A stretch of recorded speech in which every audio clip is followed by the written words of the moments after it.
Hello, friend. Settle in and let the day loosen its grip. Find a comfortable spot, let your shoulders soften, and feel your breath slow, steady, as a lighthouse beam across calm water. Tonight, we're going to wander gently into one of the universe's most intimate secrets, the strongest force of all. You've heard of gravity tugging at oceans and electricity lighting our homes. But deeper still, smaller than atoms, quieter than a whisper, there is a binding power that holds the heart of matter together. We'll meet it without hurry, with stories, simple images, and pauses long enough for sleep to catch up. As we drift, you'll hear how stars are forged, why the nucleus stays whole, and how an invisible embrace shapes everything from your teacup to the glow of distant galaxies.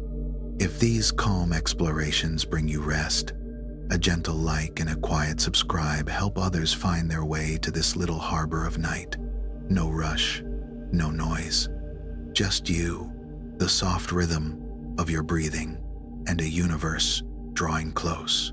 When you're ready, close your eyes. Let's begin. Deep within you, where thought gives way to quiet motion, another world hums. Inside every cell, in the soft architecture of your body, a universe is at work, invisible, precise, and endlessly patient. Electrons drift in shimmering clouds around the nuclei of atoms, never colliding, never resting, moving not in certainty, but in waves of possibility. They don't orbit like tiny planets. They hover, suspended in probability, existing everywhere and nowhere until the moment they are seen. Within that uncertainty, there is balance, a rhythm older than time, still playing its same quiet song since the universe first learned to breathe. The calcium in your bones was once dust inside a star that died beautifully.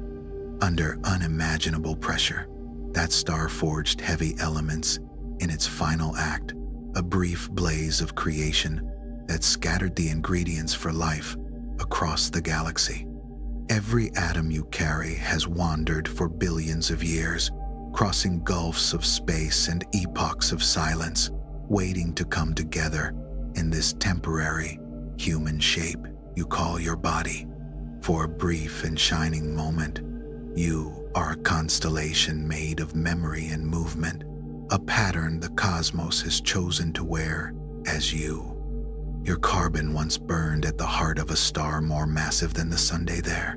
Nuclear fusion fused lighter elements into heavier ones, giving birth to the light that warmed the first ancient worlds. When that star's long life ended, it exhaled gently into space, releasing carbon, oxygen, and iron, the future breath and blood of unknown beings. The oxygen you now inhale carries that heritage. It was born in the quiet detonation of starlight, a gift returned to the galaxy for future use. You are not apart from the universe. You are the universe noticing itself, aware of its own unfolding. The iron in your blood remembers the violence of a supernova, yet it flows softly through your veins, carrying life instead of destruction. The hydrogen in the water you drink was formed in the first 3 minutes after the Big Bang, when the newborn cosmos was a glowing soup of energy cooling into the first atoms. Every sip you take, every breath you draw, is a communion with the beginning of everything. At the smallest scales, the rules that govern existence become dreamlike. The quantum realm doesn't obey the solid logic of everyday life. It thrives on uncertainty, on possibility. A particle can be in many places at once until it is observed, a phenomenon called superposition. When it is finally noticed, the wave collapses, and one version of reality is chosen. This strange behavior mirrors something deeply human, our own ability to change, to transform, to collapse from infinite potential into a single moment of choice. The universe seems to whisper that uncertainty is not a flaw, but a form of freedom. Particles can even pass through barriers that should be impossible to cross, a process called quantum tunneling. In this way, they remind us that no obstacle is absolute. Your consciousness, too, can slip through invisible walls, moving beyond limits that once seemed fixed. Between your atoms lies not emptiness, but a sea of quantum fields that connect every particle, every being, every star. These fields hum beneath the fabric of reality, vibrating with the same frequency that ripples through galaxies. They tie you, invisibly, to all that has ever been.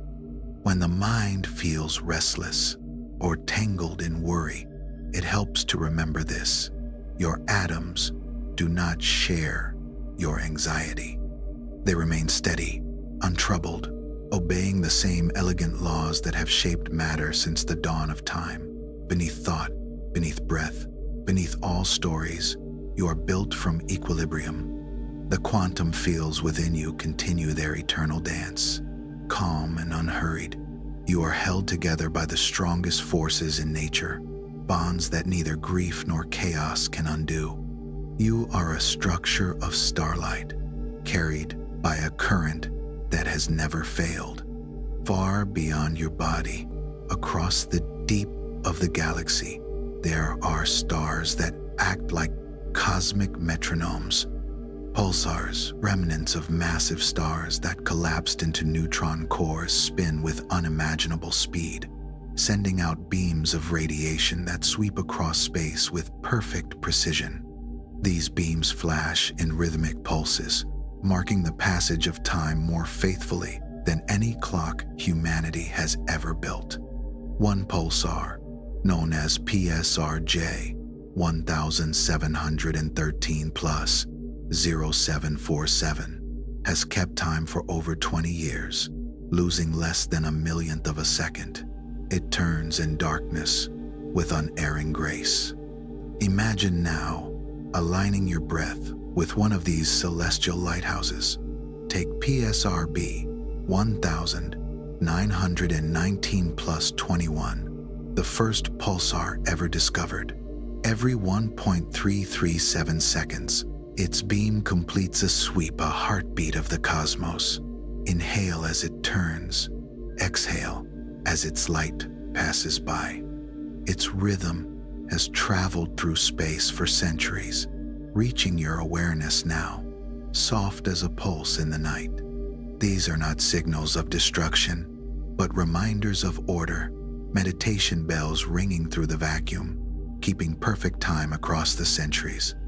A neutron star, the heart of a pulsar, contains more mass than the sun, packed into a sphere smaller than a city.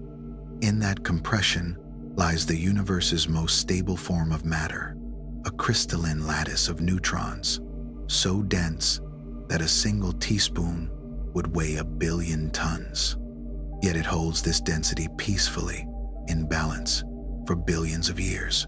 Matter has found its still point, neither collapsing further nor expanding apart. It simply endures, serene and exact. Around these spinning remnants, magnetic fields form shapes of astonishing beauty, invisible sculptures of geometry and motion. Charged particles follow these fields in luminous spirals, painting aurora-like patterns that would glow across thousands of miles if we could see them. Some pulsars orbit with companions' binary systems locked in slow gravitational waltzes. Each star moves in response to the other's pull, creating a partnership of immense grace. They have kept these dances for millions of years, sustaining each other in perfect mutual harmony. The stars themselves demonstrate companionship on a cosmic scale. You can let that rhythm steady you, Let your heartbeat slow until it matches the quiet spin of a pulsar far away. Feel your breath move in time with the galaxy's pulse. Beneath the surface of all chaos, beneath politics, noise, and memory, there's order. The same order that binds atoms and guides stars through their long orbits. You are part of that order. You always have been. Between the stars lie clouds of gas and dust, vast, tranquil nurseries where new suns are born. They are not empty voids, but slow gardens of matter, drifting in the dark, gathering over millions of years into the beginnings of light. The Eagle Nebula, some 7,000 light-years away, contains the pillars of creation, towering columns where stars are forming right now. Within those great structures, gravity gathers dust and gas, pressing them into glowing cores. When they are dense enough, fusion will ignite, and the cold matter will turn to radiance. Elsewhere blooms the Rosette Nebula, a cosmic flower 65 light-years across. Its petals of hydrogen and dust form through the gentle conversation between starlight and matter. At its center, young stars carve out a space not by violence, but through the patient pressure of light itself, making room for others to be born. This is how the universe creates, not through rush or demand, but through gradual giving. Each glowing petal of the Rosette Nebula is a lesson in patience written across time. The Helix Nebula, often called the Eye of God, is another such whisper of transformation. It shows what happens when a star like our Sun finishes its long life. Instead of exploding, it exhales, shedding its outer layers in a slow and beautiful release. The gas drifts outward, glowing softly, a farewell that enriches the interstellar medium, preparing the ingredients for future stars. In this way, death in the cosmos is not an ending, but a redistribution, a way for the universe to keep creating. Across these nebulae, temperature and pressure shift like the colors of a long twilight. Near young stars, gas blazes hot. Farther out, it cools until it's only a few degrees above absolute zero. In these colder reaches, complex molecules begin to form the building blocks of life, gathering like dew on the edges of creation. Organic compounds drift, waiting for a new world to call them home. The colors we see in nebulae are born of gentle atomic processes. Hydrogen, glowing soft red; oxygen, shimmering green-blue; sulfur, golden as dawn. Together, they paint the universe in pastels, as if sunset itself had chosen to live forever among the stars. Some nebulae form intricate patterns, the Cat's Eye Nebula, for example, with its perfect symmetry shaped by magnetic fields and stellar winds over thousands of years. These cosmic mandalas remind us that even in chaos, there is design. The universe, vast and untamed, arranges itself with a kind of artistic calm. Its beauty is not accidental. It is the natural outcome of balance. As you drift deeper into rest, imagine your thoughts as threads of nebular gas swirling slowly into form. Let them cool, condense, and settle into new constellations of understanding. There is no need to hurry. Even the stars take their time to be born. In the stillness between breaths, you can feel the same patience that governs galaxies, a quiet confidence that all things, given enough time, will find their shape. Growth, like starlight, is inevitable. It happens quietly, beautifully, at its own pace. Beyond the patient birth of stars, the universe opens outward, vast, ordered, and full of quiet choreography. In the stillness between breaths, where the pulse of your own life slows to meet the rhythm of space itself. Imagine the next layer of that cosmic dance, the worlds that circle suns far beyond our own. Out there, beyond the glow of the familiar planets, thousands of exoplanets drift in orbits of extraordinary precision. They move in gravitational harmonies that seem almost like instinct, to each world pulled and steadied by every other, finding a balance that can last for billions of years. The TRAPPIST-1 system, just 39 light-years away, is one of these intricate ballets.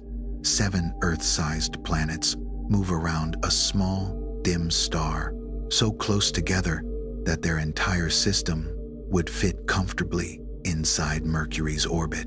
Yet they never collide, never wander off course.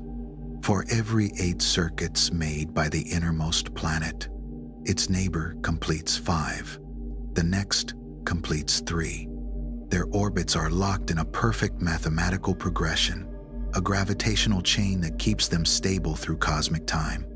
Astronomers call this a resonance, a pattern that repeats again and again, like music written in the language of gravity. Each world tugs on the others just enough to maintain harmony, their combined forces resolving into something steady, balanced, and astonishingly beautiful. Elsewhere, another system, Kepler-223, plays a quieter 4-part symphony. 4 planets move in ratios as clean as a musician's score.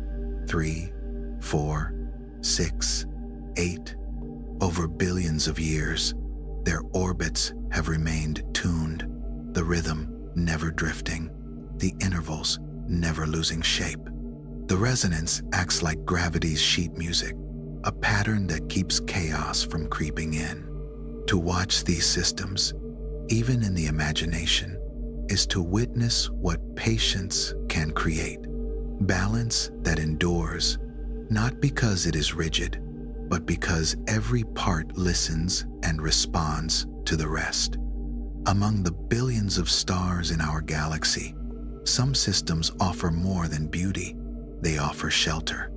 They're planets that orbit in what scientists call the habitable zone, the gentle distance where a world might cradle liquid water and a temperate sky.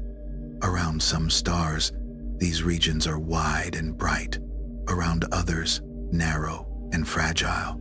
HD 40,307 grams, circling a quiet red dwarf star, lives in this delicate band. Its orbit lies just far enough to keep its oceans calm, close enough to stay warm.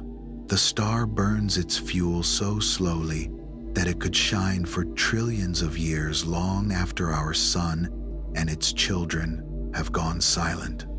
On such a world, time itself would move differently. Seasons could last for millennia.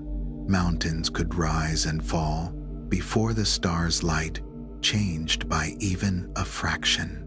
Many of the worlds discovered beyond our solar system are what astronomers call super-Earths, planets larger than our own, but smaller than Neptune. Their variety is almost lyrical. Some are wrapped in thick, soft atmospheres that trap warmth and create gentle greenhouse effects, allowing life to linger even at the edges of starlight. Others are deep oceans, entire planets of water that have remained liquid for ages beyond counting. Their waves might break beneath violet skies, their currents pulled by unseen moons. And some of those moons add another layer of order to the cosmic harmony. A large moon can steady a planet's rotation, preventing the slow tumbling that would twist its climates into chaos. The moon's gravity stirs the seas, its pull igniting tides that can keep a planet's interior warm and alive. Those invisible tides may generate magnetic fields strong enough to protect the air itself, a quiet shield against the wind of the star. Even here, balance serves as protection. A system held in harmony can sustain what is fragile. There are systems with two suns instead of one, binary stars locked together in graceful tension. Around them, some planets find stable orbits that encompass both stars. To live there would mean two dawns and two dusks, twin shadows crossing the ground. Others trace looping, figure-8 paths between the stars, moving through gravitational fields so complex that only patience could keep them safe. Yet even these planets endure, spinning steadily through the most intricate gravities the universe can offer.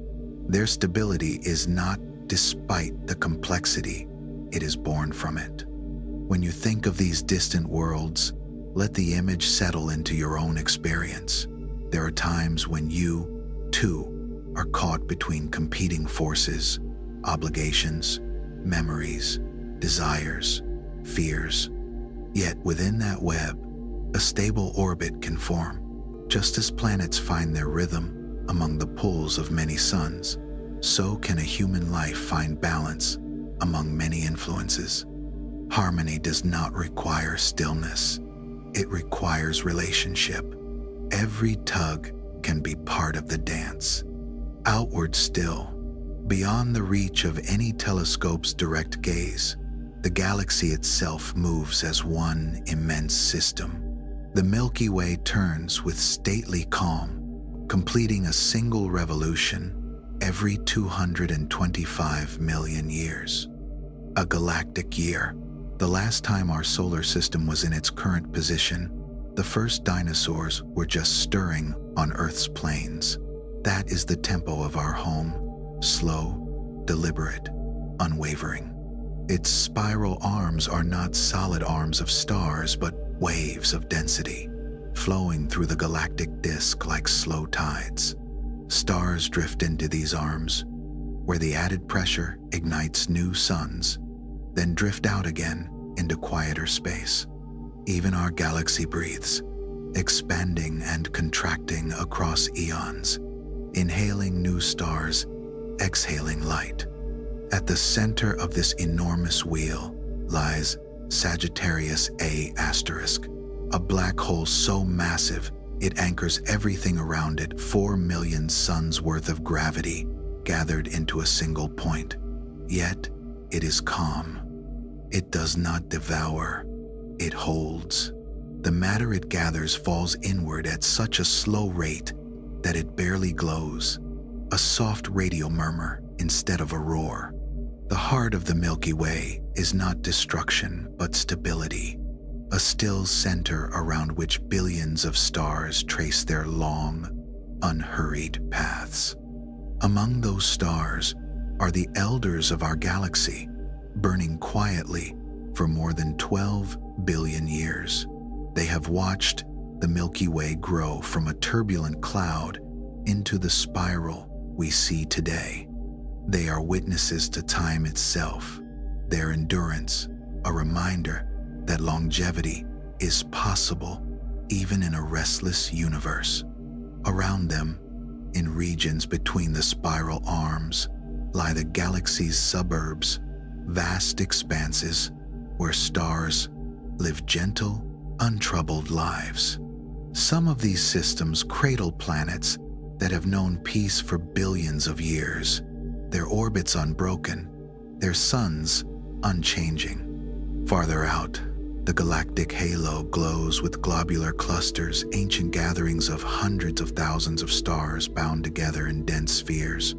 They are among the oldest structures we know, gravitational cities older than the Milky Way's own spiral arms. Each cluster moves in perfect harmony, its stars circling a shared center in slow, stately unity. Even where gravity is most complex, balance endures. Holding all of this together is something invisible, dark matter. It cannot be seen, but its pull shapes the galaxy. It is the unseen scaffolding that keeps stars from flying apart, the quiet field that cradles every orbit.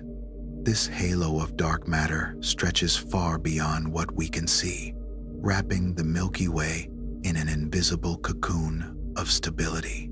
Without it, the galaxy would unravel. With it, it has remained whole for billions of years. Even the unseen has purpose. From time to time, the Milky Way sways under external influences, a passing dwarf galaxy, a ripple from the local group's gravity. Star formation rises and falls like the slow pulse of a sleeping being.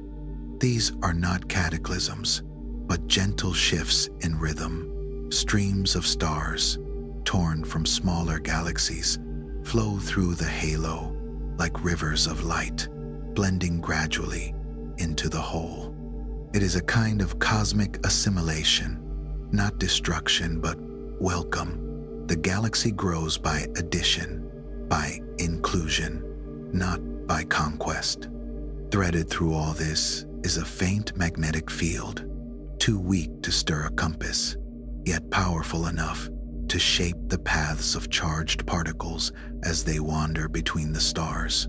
This field helps guide the formation of new stars, slows the motion of gas, and moderates the cosmic rays that sweep through space.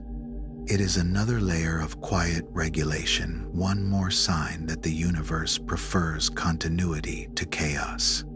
When you imagine all this, the turning of the galaxy, the patient motion of its stars, let your sense of time loosen. Feel the stretch of billions of years as something soft and kind rather than cold or indifferent. Your life, brief as it seems, is not small within this immensity. It is perfectly placed. The same forces that hold planets steady and galaxies whole are the ones that keep you tethered to being. Your worries, your triumphs, your daily motions are tiny harmonics in a greater composition. The universe does not rush, and neither must you. The Milky Way will continue to turn long after the atoms that form you have scattered into new shapes. But that is no tragedy. It is continuity, written in another key. Every breath you take now will one day return to the cosmos as starlight. Every heartbeat adding a faint echo to the gravitational music that fills the sky. When you understand this, anxiety softens into awe. Urgency becomes patience. Solitude becomes belonging. You are not separate from this order. You are an orbit among orbits, a pattern within patterns, part of a symmetry vast enough to cradle every living thing. The galaxy carries you the way the sea carries a wave, not apart from it, but as part of its motion. The same calm that governs the Milky Way's slow revolution also resides in you. And somewhere between your heartbeat and the galaxy's turning, the two rhythms meet and recognize each other. All around you, beyond the shimmer of the nearest stars, lies a sea of invisible light, ancient, delicate, and endlessly patient.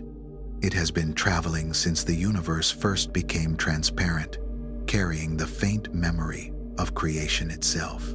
This is the cosmic microwave background, the oldest light in existence, drifting through every corner of space for 13.8 billion years. It fills every cubic centimeter with a soft hum of energy, a whisper left over from the first dawn.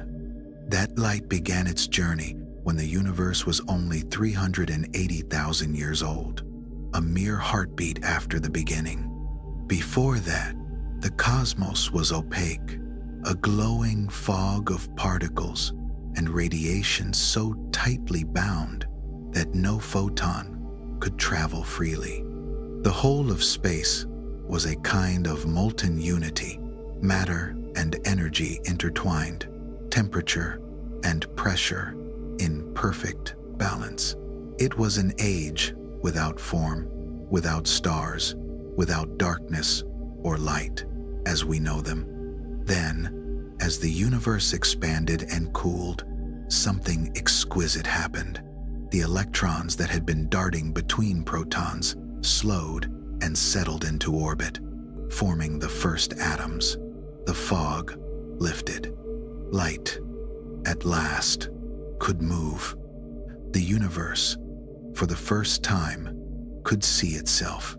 That moment when space became transparent is what the background radiation remembers. Every photon from that ancient glow has been moving ever since, stretched thinner and cooler by the expansion of space. What was once a brilliant orange fire is now a near inaudible murmur, a bath of microwaves, only a few degrees above absolute zero, 2.725 Kelvin, the quiet temperature of eternity. This is the baseline of existence, the thermal floor upon which every other warmth in the cosmos rests. Anything left alone long enough, untouched by starlight or motion, will eventually cool to meet it, the gentle hush at the bottom of all heat. This background light is astonishingly smooth. Across the whole sky, its temperature varies by less than 1 part in 100,000. Such uniformity tells us that the early universe was nearly perfect, an immense stillness broken only by tiny ripples of density, seeds that would one day grow into galaxies, stars, planets, and the people who named them. Those minute imperfections were the fingerprints of creation, the little asymmetries that allowed structure to bloom. Without them, everything would have remained forever featureless. No stars, no life, no thought. Even now, those ancient photons flow through you. Each second, billions pass silently through your body, indifferent and generous, bathing you in the oldest light there is. They carry with them a kind of cosmic democracy. Each point in space, no matter how empty, holds roughly the same number of these primordial messengers. The light that surrounds you is the same light that touches the edge of the most distant galaxies, unchanged in its devotion to continuity. It is the universe's memory, written not in words, but in wavelength. Scientists read it the way archaeologists read soil layer by layer, uncovering how matter clumped, how space expanded, how time itself stretched into being. Over aeons, the universe has been pulling that light apart, expanding the very fabric that carries it. Its wavelength has grown 1,000 times longer, sliding down the spectrum from visible fire to cool microwaves. This stretching, called cosmic redshift, is not a metaphor. It is space itself lengthening, and we can measure it directly in those waves. The cosmic microwave background is the proof that the universe is still unfolding, still exhaling. And yet, its near-perfect evenness offers a single, unchanging reference frame, a cosmic still point. Against that backdrop, astronomers can measure motion itself. The Milky Way, for instance, is moving at about 627 kilometers per second through this invisible sea. We know this because the light ahead of us is slightly bluer, the light behind slightly redder, like the tone of a passing siren stretched by motion. Even our galaxy, immense as it is, moves in relation to this universal rest. To imagine the scope of it is to step briefly outside of time. The warmth that brushes your skin, faint though it is, was born before the first star kindled. Those photons have traveled unbroken from the universe's childhood to this moment, here, now, reaching you. If you close your eyes and breathe slowly, you might picture yourself floating in that ocean of ancient light, an atom adrift in radiance, almost too faint to measure. The photons touch you not with heat, but with history. They have seen everything that ever was. This background is not just an artifact, it is a reassurance. It tells us that the cosmos began in balance, and that Every complexity we see, every storm, every star, every thought is a variation on that initial harmony. Beneath the galaxies and dark matter and restless expansion, the universe retains the memory of its first stillness. You carry that same memory within you, the echo of equilibrium, the trace of the original calm. Far closer to home, within our own solar neighborhood, the idea of balance finds its echo in a more tangible form. Where massive bodies share their gravitational pull, there exist pockets of quiet regions where all forces cancel out. These are the Lagrange points, named for the mathematician who first glimpsed their geometry. In these places, the competing tugs of gravity and motion create small sanctuaries of stability. A spacecraft placed there can rest in harmony with both Earth and Sun, moving with them without falling toward either one. Between Earth and the Sun lies L1, a calm in the gravitational tide about 1.5 million kilometers from home. Here floats the Solar and Heliospheric Observatory, a silent sentinel watching the Sun's moods, poised where light and gravity find their compromise. On the far side, equally distant, but shielded from the Sun's glare, is L2, another point of balance. The James Webb Space Telescope rests there now, its mirrors open like petals, drinking in faint light from the first galaxies.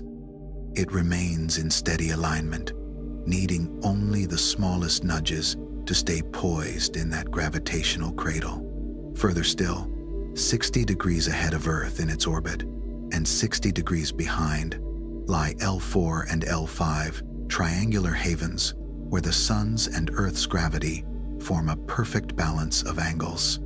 These points are home to clouds of Trojan asteroids, companions that have shared our orbit for billions of years, quietly circling as the planet turns.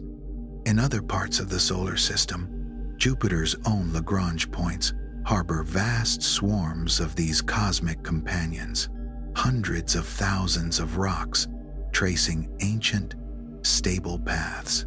They move as though caught in a slow waltz, never colliding, never leaving, patient as time.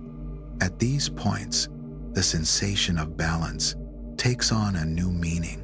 It is not the free fall of orbit, but a stillness created by the precise alignment of forces. An object there floats in a kind of equilibrium, tugged equally in all directions. It is as if gravity itself were breathing softly, drawing in and releasing with measured grace. Some Lagrange points allow gentle oscillations, slow motions around the equilibrium, like a marble circling lazily in a shallow bowl. The rhythm of these movements spans years, even decades. It is motion so slow, it feels like calm, the cosmic equivalent of a heartbeat at rest. This serenity is born from the mathematics of orbital mechanics. Even in the chaos of celestial motion, the equations yield places of perfect poise. The three-body problem, the famously unsolvable puzzle of how three masses move under each other's gravity, finds its partial answer here. 5 locations where order emerges from complexity. The existence of these points reminds us that stability is not an accident. It is written into the logic of the cosmos. Binary stars, those luminous pairs entwined in gravitational dance, possess their own Lagrange points too. Between and around them lie similar regions of balance, potential homes for planets that orbit both suns in stable paths. From those worlds, 2 dawns would rise, and 2 sunsets would fade, yet the planet itself would remain secure, its motion smooth and eternal. These circumbinary systems embody the same principle, that governs the great cosmic web. Balance, achieved not by isolation, but by relationship. The beauty of Lagrange points lies in their universality. Every pair of massive bodies, stars, planets, even galaxies, creates its own invisible network of equilibrium. They are the resting places in a restless universe, the still centers amid motion. Matter gathers there, dust collects. Sometimes, even new worlds are born. In the exoplanetary systems scattered across the sky, countless such points exist, quiet sanctuaries where gravity's competing pulls cancel into peace. Think of your own life in this way. Between the pulls of work and rest, hope and memory, desire and acceptance, there are Lagrange points, moments of stillness where everything aligns. You do not have to stop moving to find them. You only need to notice when forces balance. Like a spacecraft held between Earth and Sun, you can inhabit a place where the demands of the world and the needs of the self are equal, where effort fades into effortless orbit. In these cosmic sanctuaries, stability does not mean stagnation. The objects there still move. They follow the flow of space and time, but they do so without strain. That is the quiet secret the universe keeps repeating. Even in complexity, there is grace. Even among countless influences, there are places where the mathematics insists on peace. The cosmic microwave background and the Lagrange points are mirrors of the same truth, that from the smallest photon to the largest gravitational field, nature seeks equilibrium. The light that first streamed across space and the gravitational balance that holds the James Webb steady are both expressions of that same impulse toward harmony. It is a harmony you inherit, one written into your atoms, your heartbeat, your thought. If you close your eyes, you can feel the echo of that balance, the ancient light wrapping you in warmth beyond warmth, the invisible gravities holding you steady, the slow drift of galaxies continuing somewhere far beyond thought. You are not a spectator to it. You are a participant, woven from the same order that keeps suns burning and space expanding. And as you rest within that thought, the universe seems to exhale again. The oldest light continues its long, patient journey. The balance points remain quiet in their orbits. And somewhere between them, in the small miraculous world of your own being, the same equation resolves. Force is equal, motion steady, all things imperfect, breathing calm. Across the wide, dark, gravity moves like a slow tide. It does not crash. It leans. It lingers. It returns.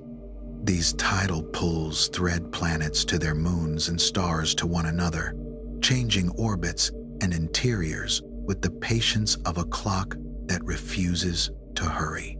The changes are quiet in the moment, yet profound over ages, carving shorelines, stirring mantles, and lengthening days, the way rivers round stones. No drama, only time. Here at home, the moon draws the oceans first toward it, then away, and the world answers in breath-like swells. The same pull that lifts the seas also reaches deep into rock and metal, making Earth flex by the smallest of margins, and the friction from that flexing converts rotation into heat. So the day grows longer, grain by grain, and the moon, relieved of a little tug, drifts outward, about as fast as your fingernails grow. That slow outward spiral has been underway since the early ages of our planet. Long ago, when the moon was much closer, tides thundered up the coasts, and a single rotation of Earth could be counted in only a handful of hours. As distance increased, the violence softened into the twice-daily breathing we know now. That long tug-of-war, stretched across billions of sunrises, helped stabilize our planet's tilt and seasons, lending climate the steadiness needed for complexity to take root and wander. Elsewhere, tides are bolder, but even their boldness is rule-bound and reliable. Io, the innermost of Jupiter's large moons, circles in an ellipse that never quite closes into a perfect round. Each pass closer to the giant planet squeezes its interior. Each pass farther away lets it relax. The result is kneading rock warmed like dough by constant flex. Heat wells up, melts pockets below the surface, and pressure breaks the skin into volcanoes that rise and diminish in a choreography tied to orbits. Lava fountains sketch temporary rivers across sulfur plains. Plumes bloom into the vacuum and fall as frost in patterns you could almost predict if you listened long enough to the moon's timing. Nothing here is reckless. Even fire follows a schedule. Move one world out, and the heat takes a different form. Europa carries a crust of ice as smooth as a quiet lake, and beneath it, an ocean. Tides there are subtler. The same flex that rings Io into eruption whispers through Europa's shell, warming the water below enough to keep it from locking into eternity. Where the ice meets rocky seafloor, the warmth may rise in vents, chimneys of mineral, and heat like those on Earth's deep ocean ridges. In darkness that has never known a sunrise, chemical energy could drift outward like food, and currents could carry it into an ecology drawn in pale blues and black. Saturn offers a variation on this theme, Enceladus, a small moon stitched with fractures at its south pole. Each orbit, Saturn's gravity bends and releases it, and through those seams the ocean exhales jets of water, vapor, salts, and organic molecules. The plumes glitter in the planet's light and seed a faint ring. In that fountain, the deep interior introduces itself to space, a letter written in ice. These same principles scale upward. Two stars, bound together, feel each other's shape. Each one tidally stretches, and over long spans their spins and orbits adjust, until, in many pairs, the same faces always meet. In close companionship, the geometry grows more intimate. When one star swells at the end of its youth, its outer layers can overflow an invisible boundary called a Rochelobe and stream toward its partner in an airy bridge. The transfer is slow, measured in millions of years, and yet it is decisive. The receiving star brightens, the donor thins, and together they trace an evolving duet. Stability is not the same as stasis. Even a long love changes the lovers. Widen the lens again, and galaxies enter that gravitational tide. Long before the bright disks touch, their outskirts feel the lean of each other's mass. Clouds compress and light up in knots of newborn stars. Outlying suns are tugged into rivers that arc away from the parent, spirals like scarves caught in wind. In the antennae galaxies, two young spirals curving toward merger. Great tails of starlight sweep into space, sketching the paths that the galaxies have followed for hundreds of millions of years. The arcs are not wreckage, they are calligraphy, written by gravity's slow hand. The encounter will reshape both galaxies, and in time, blend them. Yet most stars will never collide. They will pass like ships on a vast dark sea, their courses bent but their light unbroken. It helps to keep this in mind when your own waters are pulled by competing phases of life. There is a story in tides, change that is gentle, change that adds rather than shatters. The moon does not snap the ocean from its basin. It persuades, The sea yields and returns. The shoreline remakes itself, grain by grain. Growth comes, not in proclamations, but in patient repetitions that teach rock to remember softness. Even the lives of stars speak in this slow register. A star like our sun learns a balance early and keeps it for billions of years. Gravity says, fall inward, and light says, push outward, and the two agree. Hydrogen in the core is fused into helium by pressure and heat, and the energy that process releases counters the weight of the star's own mass. So the surface stays nearly the same size, temperature, brightness, all held within narrow bounds, long enough for worlds to cool and oceans to gather and minds to discover names for things. The phrase for this balance is hydrostatic equilibrium, but the experience of it is simpler: steadiness, maintained by opposed forces that do not fight, but hold. Not all stars measure patience in the same units. Red dwarfs, cool and small, conserve their fuel with astonishing thrift. They burn so slowly that none of them has yet reached old age. The universe is still too young to have seen their endings. The smallest among them may shine for 10 trillion years or more, dim embers that will outlast spiral arms, and see the great structures of the cosmos thin and drift. Imagine a sky lit mostly by these soft, enduring points, galaxies distant and pale. The night stretched so far that a single dawn could be a legend. Somewhere around such a star, a world could count its seasons in centuries and its climates in eons, and still the primary would be little changed. Between stars and planets sits a class of objects that never quite ignited, brown dwarfs. They form like stars by the collapse of gas, yet lack the mass to sustain hydrogen fusion. For a brief youth, they may fuse deuterium, a heavier form of hydrogen. Then they cool like coals no longer stoked. Their glow slides from red to infrared, then to heat alone. Because they cool predictably, their temperatures become clocks, and astronomers can read their ages in faint warmth. They are lessons in persistence, light without blaze, presence without spectacle.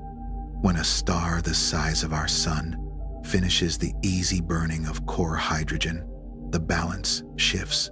The center contracts and heats. Layers farther out feel the change and swell. The photosphere drifts outward into a red giant, huge in radius but not in mass. Its gravity no more than before, just spread thin. Planets that once basked at comfortable distances may find themselves inside a vast, tenuous atmosphere, as gentle as fog. Over millions of years, the star's outer layers lift away in shells that glow as they drift, shaped by magnetic fields and winds, into ovals, rings, hourglasses, structures we call planetary nebulae. Despite their lack of planets, the core, stripped and fierce, remains as a white dwarf, matter held up not by heat but by quantum rules that forbid electrons from occupying the same states. It is a small star of cinders, the mass of a sun reduced to the size of a world, cooling with terrible patience toward a darkness no eye will see because the universe is not yet old enough to have made any black dwarfs. Their existence is a promise written in mathematics rather than a sight you can point to, a future so remote it relaxes urgency by its very scale. The most massive stars take shorter paths through the same territory, burning faster and brighter. Their cores, like furnaces, run at full draft.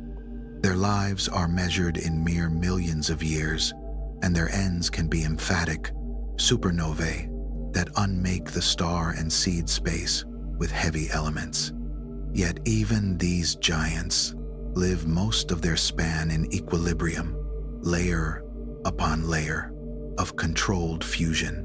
The same inward-outward conversation, only sped up to a sharper tempo. Some live in pairs that exchange mass, extending one partner's youth and complicating destinies into phases of mutual dependence. Stability here is not the absence of change, it is the successful management of it, the star's continual answer to gravity's insistence. Gather stars into families, and another story of endurance appears. Open clusters hold hundreds to thousands of suns of similar age, scattered loosely across a patch of sky, the brighter ones tracing an upper curve on a diagram that astronomers love because it maps a life cycle. Plot a star's brightness against its color, and the points gather along a main sequence.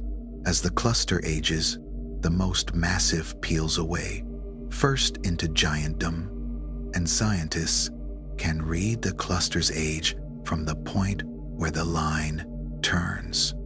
Globular clusters, older and denser, hold hundreds of thousands of stars in tight spheres that orbit a galaxy's halo, like lanterns from an earlier epoch. You can feel their antiquity, the way their light seems to have learned patience from time itself. Spectra, the rainbows of starlight, carry the details. Lines appear where atoms absorb or emit very specific colors, and those lines serve as signatures: temperature, composition, surface gravity, motion. Layer by layer, the physics reveals itself, not as a storm of equations, but as a melody with variations. Hydrogen hums a familiar tune, helium adds a higher phrase, metals sing in delicate patterns. Together, they tell a story so consistent that it becomes comfort. When you hear such agreement from so many quarters, calm follows naturally. You are listening to a universe that keeps its promises. Tides return to the tale, because the same leaning of gravity that draws oceans can also draw out chapters of stellar and galactic life. In close pairs, stars lengthen and synchronize their spins, shedding angular momentum into space. Planets near their primaries can become tidally locked, one face forever turned. And yet, even there, the slow exchange can bring moderation, redistributing heat and softening extremes. In distant halos, the long arms of tidal streams, the relic paths of disrupted dwarfs, wrap around galaxies in gentle loops, their stars settling into the greater family without jostle. The pattern repeats at every scale: small pushes, long patience, deep transformations. Picture again the outward drift of the moon, and let it be an emblem. Most change, you will know, does not vault. It leans, it comes back, checks in, leans again. Tidal evolution has been rewriting Earth's days for more than 4 billion years, a paragraph added to each sunrise that no single morning can read, but all mornings together become. In the same way, the barely noticeable habits of a life accumulate into climates, and climates gather into landscapes of mind. The motion is personal, and it is universal, one law serving both stone and thought. In the reaches beyond Jupiter, orbits braid into resonances that keep small bodies from wandering. Those same resonances can sweep debris into gaps, sculpting rings and belts with invisible music. In Saturn's rings, moons the size of towns herd ice into sharp edges. Waves travel through those broad disks at the pace of geometry, and every crest is the ghost of a tug that happened hours or days before. The eye takes it for stillness until you watch long enough to see the edges breathe. Gravity, once again, is not a hammer, but a hand that knows exactly how much pressure to apply. There is tenderness embedded in these mechanics, A lighthouse of a star holds steady so long that an ocean can learn tides and continents can learn names. A small moon keeps its ocean warm beneath miles of ice. Two galaxies approach, and instead of chaos, there is a rehearsal, with cues set hundreds of millions of years in advance, at scales too large to grasp and scales too small to see. Equilibrium is not an accident. It is a preference. Let the mind rest on that preference as the body softens. Your breath comes in, your breath goes out, and somewhere a plume on Enceladus arcs and falls like a sigh. Your pulse slows, and in a cluster older than memory, a red dwarf maintains a flame no wider than patience. An unseen brown dwarf cools by a fraction you could not measure without instruments gentler than words. In a far pair of suns, mass crosses an invisible saddle point and follows a bridge made only of gravity and time. No one hurries.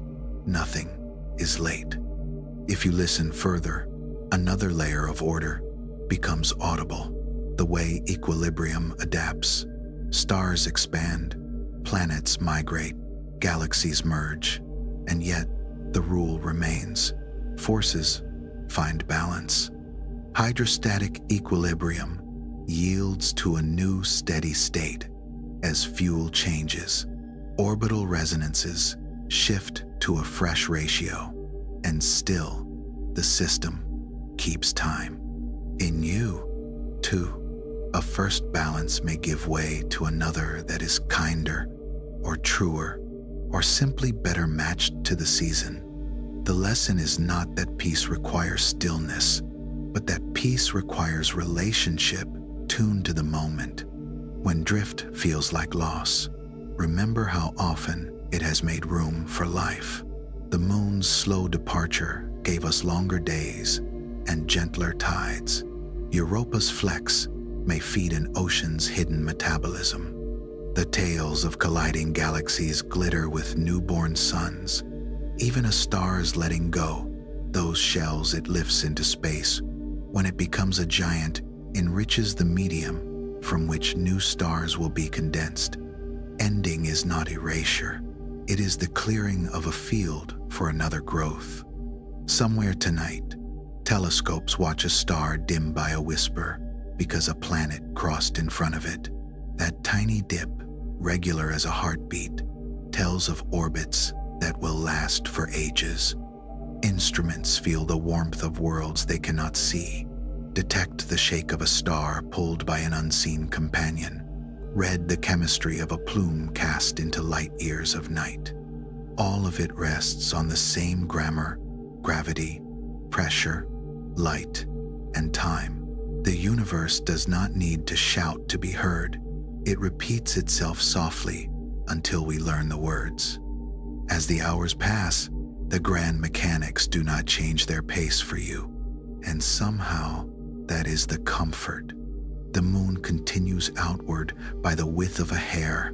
The Earth's rotation gives up a whisper to heat. Io flexes, Europa swims, Enceladus writes its ice script across Saturn's darkness. In a cluster high above the galactic plane, a white dwarf cools by a fraction toward a darkness that will not arrive for longer than language can hold. In a pair of spirals entwining, starbirth flickers along tidal tails like campfires seen from a long road. The tide at your door falls, and the tide at a beach you will never walk rises, and the arithmetic of their relation is older than continents. Let all of that move through you with the same rhythm as breath. The oldest lesson reasserts itself with every inhalation. Balance is not brittle. It bends and reforms. It makes room. You are carried by laws that have made room for oceans, for land, for the patience of red dwarfs and the last light of fading giants. Within that carrying, the smallest decision becomes part of a larger song. A habit held for a month is a moon's worth of drift. A kindness repeated across years is a shift in climate. A perspective kept through change is a resonance that stabilizes everything around it. The cosmos does not tire of this theme. Gravity leans and releases, heat pushes and yields, light presses outward as mass gathers inward. Systems grow complex and then discover new equilibriums where complexity can rest. If you turn your attention to that steady conversation, it becomes difficult to believe in chaos as anything other than a surface impression. Underneath, there is choreography, and it is slow enough to sleep to. The tide does not stop when you close your eyes. It simply becomes easier to feel. In that softened attention, another pattern surfaces, threads you cannot see, but that hold everything you do see in place. They stretch from horizon to horizon of the cosmos, quiet as silk and strong as mountains, and along them, galaxies gather the way dew gathers on a web at dawn. This is the dark architecture, the unseen skeleton of the universe, shaping light without shining itself. Computer-grown universes, those careful simulations that let gravity play for billions of years, show the pattern in relief. Begin with a near-uniform mist of matter that does not glow. Let gravity do exactly what gravity does, and a web appears as if by its own will. Knots for future clusters, filaments for future avenues of flow, and great open chambers for future quiet. Dense nodes connect to one another by thinner strands. Between them lie voids so vast that a single crossing might take a beam of light longer than species typically survive. Yet even those spaces are not truly empty. They are simply places where matter has chosen to be rare. Every galaxy you know, including the one that carries you tonight, sits inside a cushion of this invisible mass, what astronomers call a halo. The stars you can see are a small, bright center. Around them, extending like a faint, protective wind for hundreds of thousands of light years, is a sphere that makes no light and yet sets the rules. It holds gas in place when encounters try to strip it away. It keeps stellar disks from being jostled to pieces when neighbors pass. It steadies the long spiral of arms, granting time for planets to cool and stories to take root. Our own halo reaches outward almost 1,000,000 light years, touching the ragged outskirts of the nearest dwarfs and feeling for Andromeda's presence across the dark. It is less like a wall and more like weather, pervasive, patient, in motion, yet reliably there. Beyond the scale of a single galaxy, the web links neighborhoods into continents. The local group, our family of galaxies, anchored by the Milky Way and Andromeda, rides within a broader superstructure whose filaments set the lanes along which we all move. These are not highways in the way a map draws them. They are gradients, gentle slopes of gravity along which gas and galaxies slide. Hydrogen and helium travel those slopes the way rivers follow valleys, arriving in steady streams that feed star formation for eons. The motion is so slow that a human life cannot witness it, and yet the sum of those slow motions is a future. Two great spirals, brought close enough by the web's persuasion to combine into a single, larger whirl. Not in violence, but in a long blending that will preserve most stars and rearrange most orbits into something wider and calmer. The voids between filaments are another kind of lesson. They are rooms set aside for quiet regions where gravitational murmurs are hushed, where a handful of lonely galaxies drift without hurry. Some of these empty expanses span hundreds of millions of light years. Yet, even here, a little gas remains. A little dark matter whispers its presence. The emptiness is not absolute. It is relative, and its relative stillness cues the reshaping in the places where matter does choose to gather. At the intersections, clusters rise, cities of galaxies bound together, wrapped in halos within halos, filled with hot, thin gas that remembers the infall of ages. These clusters are the largest gravitationally bound structures in the cosmos, crossroads where countless filaments meet and trade their cargo of stars and dust and heat. Because the skeleton is invisible, the universe teaches us to look by indirection. Light passing near mass bends. It is not a trick, but a law. When the mass is bright, we see both the thing and the bending. When the mass is dark, we see only the bending and infer the rest. On the grandest scales, this is called weak lensing. A field full of distant galaxies looks subtly sheared, their shapes stretched by the foreground web. Collect enough of those tiny distortions, map them with patient statistics, and a ghost image of the dark structure appears. Filaments here, nodes there, voids yawning in between. The picture matches what gravity alone would predict, which is another way of saying that the universe keeps telling the same story in different alphabets. In strong lensing, where a mass is dense enough, the effect grows theatrical arcs and rings of light wrapped around invisible centers, like necklaces around unseen throats. Each arc is a sentence written by geometry, and all the sentences point to the same protagonist, the dark field that shapes the bright world. The web builds from the bottom up. Small halos form first, collect gas, spark small galaxies. Then those halos merge into larger halos, and the galaxies within them are drawn into families, and then into crowded city centers. The hierarchy is not merely scale, it is history, preserved in who orbits whom and which stars contain which metals. A dwarf that fell long ago leaves a stream of stars braided through our halo. A dwarf that has not yet fallen still moves as a coherent companion, pulling a plume of gas behind it like a scarf.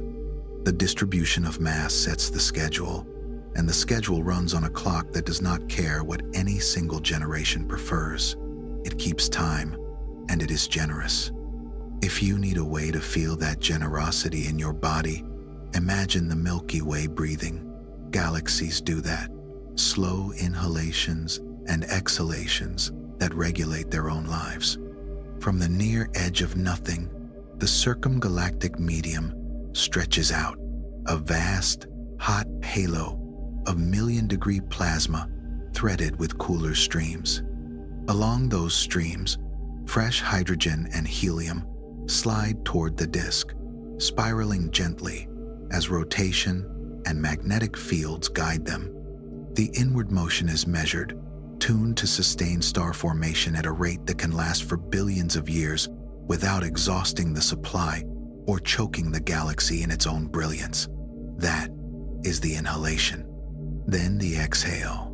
From nurseries of star birth and the brilliant deaths of massive stars, winds rise. Supernovae heat and stir the surrounding gas. The pressure carries enriched material, carbon, oxygen, nitrogen, the atoms that will become oceans, and leaves up out of the thin disk and into the wide halo. Some of that gas will cool and fall back in time, raining down as a fine, invisible weather called a galactic fountain. A parcel can spend hundreds of millions of years aloft on that path, crossing distances as wide as the galaxy is long, mixing with other plumes until the chemistry averages out. That slow mixing turns local histories into a common resource. When the gas returns, it returns as memory made useful. Companions help the breath. The Magellanic Clouds, our two bright satellite galaxies, trail a river of gas that arcs across the southern sky. a stream pulled loose by tides and by motion through our halo. Some of that stream is already blending into the Milky Way's circumgalactic reserve. Some waits its turn, turning over in the dark like a sleeper, shifting in bed. Dwarfs that fall into larger halos often bring gifts in this way, adding to the reservoir that will sustain star birth far beyond any calendar we carry. The breath changes with environment. In the cores of galaxy clusters, a galaxy moving through the cluster's hot medium feels wind ram pressure that strips gas from one side and piles it up on the other, sculpting tails that look like jellyfish until they disperse. On the stripped side, star formation dims. On the piled side, it sometimes flares, where compression triggers clouds to collapse. Even here, in the busiest intersections of the cosmic web, the changes unfold over tens and hundreds of millions of years. Nothing is rushed. Everything is responsive. At the centers of galaxies, where supermassive black holes doze between meals, there are intervals when the central engine wakes. Gas swirling inward can ignite into an active nucleus that outshines the rest of the galaxy, or at least announces itself with winds and jets. Those outflows push back against further infall, clearing the inner regions and letting the disk rest. Star formation dips for a while. Then, as the engine quiets and the surrounding gas cools, the inhalation resumes. The result is an episodic breathing pattern, phases of bright growth alternating with phases of quiet consolidation. Over spans longer than empires. The alternation prevents runaway growth and preserves the long arc of equilibrium. Because galaxies change their minds slowly, you can see entire populations in mid-breath. There is even a color for it. On a diagram of brightness and hue, star-forming galaxies lie along a blue cloud, retired galaxies along a red sequence, and between them is a region called the Green Valley. Systems caught there often carry signs of recent exhalation outflows that have reduced their ability to make new stars. Dust lanes restructured by winds, centers a little cleaner than before. They are not stuck. They are transitioning, learning a new rhythm. Simulations show that mass matters to the pattern. The most massive galaxies can maintain hot, buoyant halos that keep fresh gas suspended for ages, throttling star formation to a sustainable whisper. Smaller ones, less surrounded by hot pressure, can inhale more easily and so tend to flicker with more frequent bouts of starbirth. Each has its thermostat, and each keeps different settings. The chemical story depends on this breath. The heavy elements that stars forge must be carried outward and stirred into the broader medium if future generations are to inherit them. The galactic fountain is the mixing bowl, lifting local flavors into the larger pot, turning patchwork into tapestry. Over billions of years, that slow stirring smooths gradients so that the building blocks of life are available not just in one bright corner, but across the disk and into the outskirts where quieter histories play out. A galaxy is a kitchen that cleans itself as it cooks and sets aside ingredients for tomorrow's meal. Through all of this, the dark web remains the frame. Filaments feed halos. Halos cradle disks. Disks breathe. And the cycle feeds back on the structure that enabled it. Galaxies born in dense intersections evolve differently than those formed on slender threads, and both differ from the few that grew in relative solitude within voids. A cluster core might quench star formation through heat and pressure. A filament might encourage it through steady supply. A void might permit a gentle, unhurried timeline, unfazed by neighbors.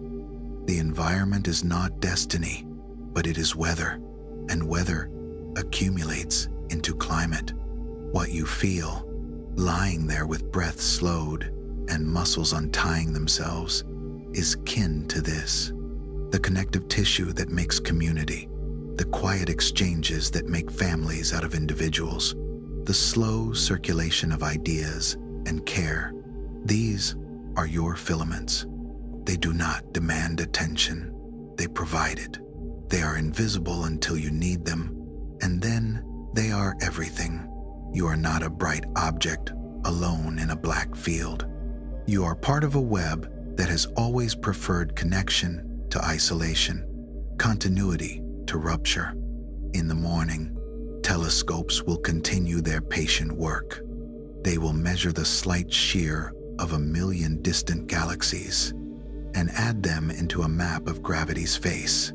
They will trace the faint glow of hot halos and weigh the breadth of galaxies by the X-rays their plasma emits. They will watch a quasar's flicker and infer the push of an inner wind. They will follow the Magellanic Stream across the sky and model how it folds into our future. None of this asks you to memorize terms. It asks you to recognize a pattern you already know in your bones. Inhale, exhale, gather, give, be held, then hold. The web will persist whether or not you name it. The halos will keep their watch. The voids will remain rooms kept for silence. Clusters will rise where roads cross and will bloom with new stars where pressure says yes. The Milky Way will draw in what the filaments offer, make use of it in brightness, and then return some of it to the heights for cooling and redistribution. The cycle will go on, and because it goes on, everything finds its place, not forever, but long enough. So let your attention rest on the simplest possible thing, the breath moving in your chest, the small fountain that rises and falls. If you listen closely, you can almost hear it echo the galaxy's long respiration, and behind that, the quiet strength of the dark network that choreographs the dance. You are connected by laws that never tire, supported by structures that do not need your effort to persist, invited to participate in a balance you did not invent, but that you can feel. The choreography continues when you sleep. Your part in it is to soften, to notice, and to be carried. In that ease, the scene deepens, and another form of calm reveals itself, calm, not of emptiness, but of maturity. Where the filaments of the cosmic web knot most tightly, dense clusters of galaxies collect, and at their centers live the universe's elders, enormous, rounded stellar cities that have outlasted their storms. They do not spiral or flaunt bright arms. They glow like embers banked for a long night, light pooled into smooth gradients that tell a story of ancient turbulence turned into present quiet.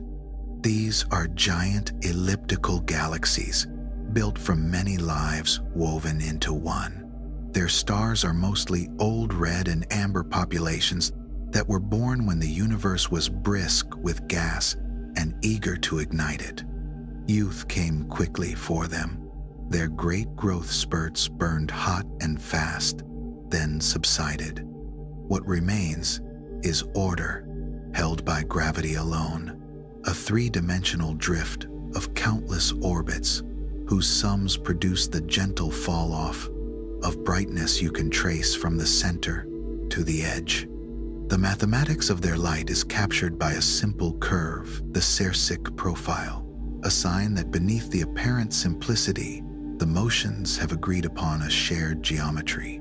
Billions of individual paths, and yet a single, repeating shape emerges, apparent serenity born from dynamical richness.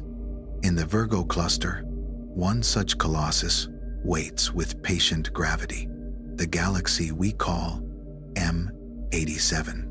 Its halo of stars and star clusters stretches so far that the mind has to step back and blink before it can consider the whole. Within it, hundreds of billions of suns, perhaps more, move on orbits that cross and incline and loop without ever colliding, held in a balance that has persisted for 10 billion years or more. At the galaxy's core rests a supermassive black hole, a dark weight around which light itself must curve, a mass measured in billions of suns. Most days it dozes, a steady anchor rather than a devourer. Occasionally, as if reminded of its power by an infalling cloud, it brightens, launches jets, stirs the hot gas that bathes the galaxy. Even its awakenings function like maintenance, stirring the atmosphere so that the system does not cool too quickly, preventing a sudden rush of new stars that would break the long peace. Around these ellipticals swarm globular clusters, ancient beehives of stars bound tightly into spheres. Tens of thousands can orbit a single giant, each cluster holding hundreds of thousands of suns, their light as steady as a monk's breath. They formed when the galaxy was young and restless. They endure now as relics of a time when star formation was fierce and frequent. Their paths lace the halo like the tracks of weather, each cluster a droplet of time condensed and preserved. X-rays reveal the faintest whisper of heat, spread far beyond the visible stars, million-degree gas that fills a volume larger than any spiral's bright disk, glowing only to instruments tuned to see it. This atmosphere is thin as a dream, yet it is real, heated by the work of countless supernovae long past and by the gentle stirring of central engines. It is a cushion as well as a record, the medium through which the galaxy exchanges energy with its surroundings and regulates itself, a quiet thermostat for a stellar city that has decided it prefers order to growth. Brightest cluster galaxies press this quiet to its extreme.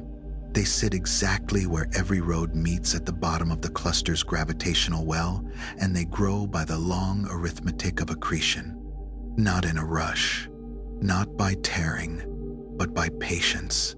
Passing dwarfs dissolve into them. Companions contribute their halos to the larger whole. Over eons, a diffuse, candelabra-like envelope can extend for 1,000,000 light years, its light faint but present, the accumulated glow of many histories now shared.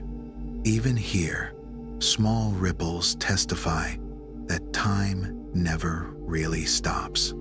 Shells of stars caught in gentle interference patterns, dust lanes hinting at a recent minor merger, the subtlest asymmetry revealing that the galaxy's long retirement includes the occasional stroll, simplicity of surface, complexity of origin. When you think of such a system, let it suggest a possible destination rather than a demand. A life, too, can reach a phase where the energy once spent on frantic growth is reallocated to maintenance, to clarity, to the ease of well-understood motion. In place of constant novelty, an elegant repetition, not stagnation, no, but a dynamic equilibrium in which the play of many parts adds up to something steady and sustaining. From that quiet center, the universe offers a different kind of music, one so soft you could mistake it for silence unless you know how to listen. Space itself can carry waves, ripples in the geometry that defines distance and time. They do not dim like light does when dust is in the way. They pass through everything, stretching and squeezing as they go. These are gravitational waves, and their touch on Earth is so delicate that to measure it you must notice a change smaller than 1,000th of a proton's width over a path kilometers long. Yet the events that launch them can blaze with power beyond imagining, momentarily outshining, in raw gravitational luminosity, the combined starlight, of the visible universe. When two black holes, each a horizon wrapped around a silence, come into orbit and begin to lose energy to these waves, they spiral toward each other like dancers gradually drawing close. The frequency of their motion rises, the amplitude of their ripples grows, and the signal both quickens and swells into a clean, bright chirp. It is a syllable of physics, exactly predicted by Einstein's equations a century ago, now recorded by instruments that split a laser's path and ask the universe to reveal the difference in distance along perpendicular arms. The signal climbs, peaks at merger, then decays as the newly single black hole rings like struck metal, shedding the last asymmetries in a final, tasteful flourish of waves. What you hear, if you convert it to sound, is brief, bird-like, oddly cheerful. What you feel, if you let the fact of it sink in, is a new sense adding itself to your awareness, the ear of space-time. Neutron stars, those fantastically dense embers left behind when massive stars end their fusion lives, offer longer songs. Built mostly of neutrons packed so closely that matter behaves like a single, degenerate ocean. They circle one another and sing in gravity for minutes. The pitch sweeps up, but more slowly. The harmonics carry subtle hints of what their interiors can and cannot do under pressure. From those hints, physicists tease out the equation of state for material at nuclear density, a property otherwise inaccessible to any lab. Then, when the stars finally touch and unmake themselves, the universe writes a second stanza in light. Gamma rays flash, afterglows bloom in X-ray and radio.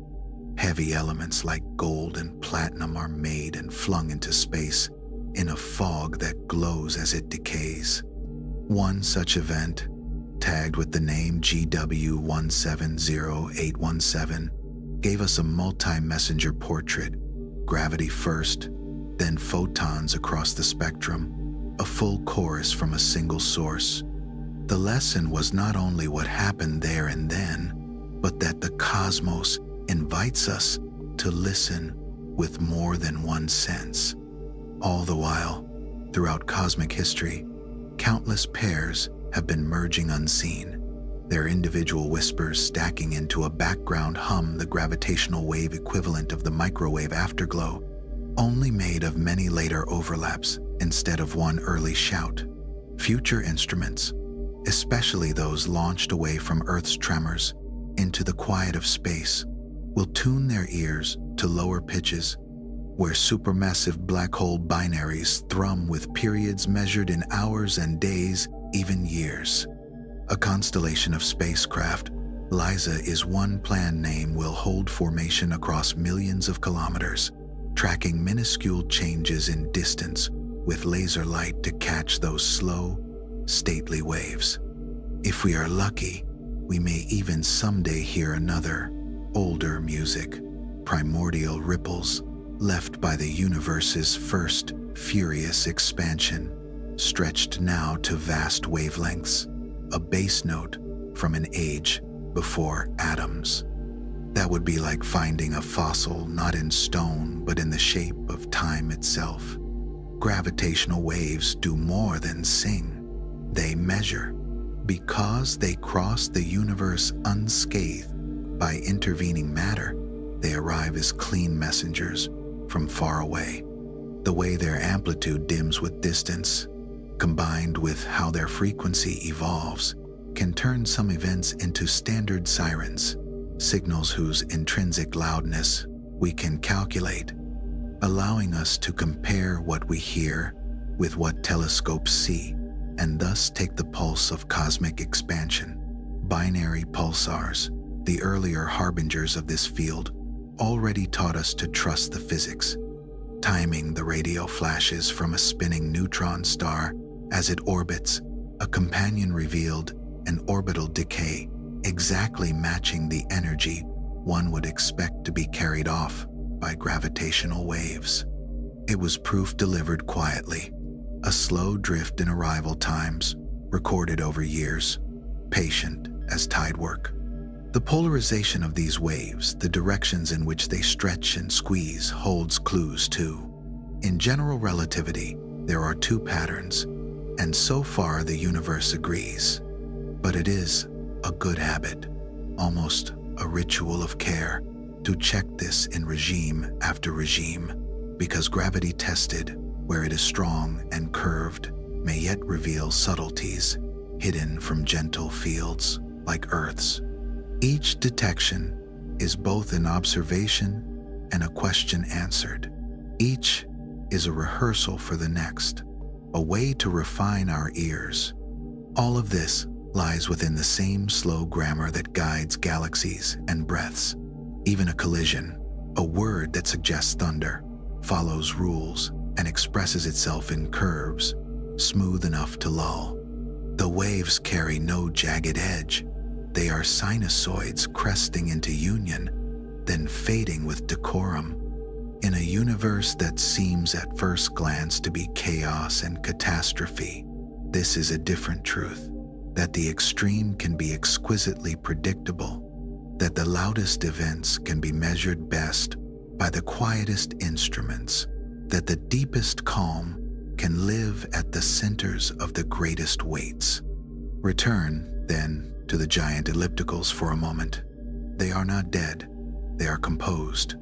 Their stars move in orbits that crisscross at every angle, a ballet with no single direction and yet no confusion. Velocity dispersions, those statistical spreads in stellar speeds, hold the galaxy up the way pressure holds a room full of drifting balloons from collapsing. The system's entropy is high. Its structure is an agreed-upon compromise between memory and possibility, and still, a shell here or a ripple there shows that interaction persists. The cosmos does not lock its doors. It prefers a gentle hospitality. Between these two domains, the rounded calm of the cluster core and the ripple music of merging remnants sits your own attention, capable of holding both at once. Let it. Imagine the smooth glow of an elliptical galaxy as the steady background of your thoughts, a field of light untroubled by passing clouds. Against that field, imagine the brief, rising chirp of a gravitational wave as the moment when two insights meet, combine, and settle into a new balance. You do not need to assert control over either. Notice them, and they will teach you their tempo. Even the tools we build to listen are built in that spirit. Long vacuum tunnels kept cleaner than mountain air. Mirrors polished until light has nothing left to complain about. Lasers stabilized to a precision that makes the word steady feel suddenly coarse. Thousands of small corrections layered atop one another until, together, they produce a stillness so profound that space can lean across it and be heard. There is a metaphor there for any careful craft, the layered patience that allows the subtle to appear. On other nights, different detectors watch for different echoes, X-ray eyes mapping the hot halos of ellipticals to weigh how much gas they hold. Radio arrays timing pulsars with the accuracy of metronomes to sense the slow swell of waves from monstrous binaries. Optical surveys cataloging shells and streams to reconstruct the family trees of cluster cores. Each of these instruments works by refusing hurry. Each tells you that knowledge, like gravity, prefers the long view. If you let the mind drift back over all of it, the dark web feeding the halos cradling the disks breathing in and out, the cluster centers glowing with retired stars, the space between galaxies carrying waves that report on unions far away, you begin to feel the pattern sharpening into reassurance. Complexity is everywhere, yet it culminates in balances. Motion abounds, yet so does rest. Evolution does not abolish peace. It produces new versions of it, appropriate to whatever scale and season are at hand. So breathe with that. Inhale as if drawing in the million-degree whisper that surrounds a galaxy, not to burn you, but to keep you from cooling too fast. Exhale as if returning enriched material to a halo that waits to blend it and send it back renewed. Hold for a moment in the pause between the two, where even a supermassive black hole can slumber for 1,000,000 years at a time, and call it an afternoon. Let the long, rising chirp of a far-off merger pass through you like a bird crossing a still lake at dusk, seen, heard, then gone, leaving only expanding rings and a deeper quiet. Somewhere, right now, a brightest cluster galaxy sits at the bottom of a gravitational well, as though in meditation, its globular clusters orbiting like thoughts that do not intrude. Somewhere else, a black hole pair circles in the dim, each orbit closer, the universe already composing the syllable it will sing when they touch. In the space between those scenes is your night, your body softening into the bed, your breath finding the cadence it prefers. The laws you are made of will keep watch, regardless. The choreography does not need your effort. It invites your trust. With the body at ease and the breath unforced, attention can drift outward past the quiet glow of cluster cores, past the long bass notes of space-time's ripples, to a gentler making, the slow craftwork of worlds. Around young stars, there is a haze of gas and dust, a flat, turning sheet, lit from within by warmth and from above by newborn starlight. In that disk, grains smaller than a hair murmur against one another, bump and cling, let go and cling again. Static charges kiss and hold. Frost gathers. Shadows cool pockets into little havens where drift can take root. Nothing here hurries. The universe builds like a careful gardener, letting simple things accumulate until complexity becomes inevitable. A dust speck picks up a coat of ice in the cool outer lanes and becomes more stick than stone. A second speck finds it and stays. Then a third. Aggregates form fluffy, lacy clumps that fold when they collide softly and fracture when they collide hard. Where turbulence is mild and the gas flows smooth, pebbles concentrate in streaks, caught by pressure ridges like leaves eddying along a curb. In those narrow bands, something remarkable happens. Gravity, which at such tiny scales is usually a wallflower, gets a chance to dance. The clumps become heavy enough to pull in neighbors, and a runaway gathers speed. A kilometer-sized body, planetesimal, appears out of whispers, then another, then a cloud of them, each finding the others by the simplest of rules. If near, attract. If colliding, merge, unless you shatter. The fragments themselves return to the process like seeds after a windstorm. Heat draws a boundary in the disk, a moving, soft-edged ring where water and other volatiles choose now to freeze, now to stay vapor. Inside this snow line, dust is mostly rock and metal. Beyond it, every surface can carry ice. Ices make sticking easier and supply mass in abundance. Cores grow faster out there, and those that reach a critical heft in time can coax the surrounding hydrogen and helium to fall onto them, cloak upon cloak, until a gas giant is cradled in the place where frost first found its leverage. The inner lane's warmer, drier, favors smaller, sturdier worlds, built over longer schedules from silicates and iron. An architecture begins to sketch itself from temperature alone, though it will be revised by tides and chance and the subtle politics of neighboring orbits. Planetesimals court one another over millions of years. Gravitational focusing turns near passes into mergers.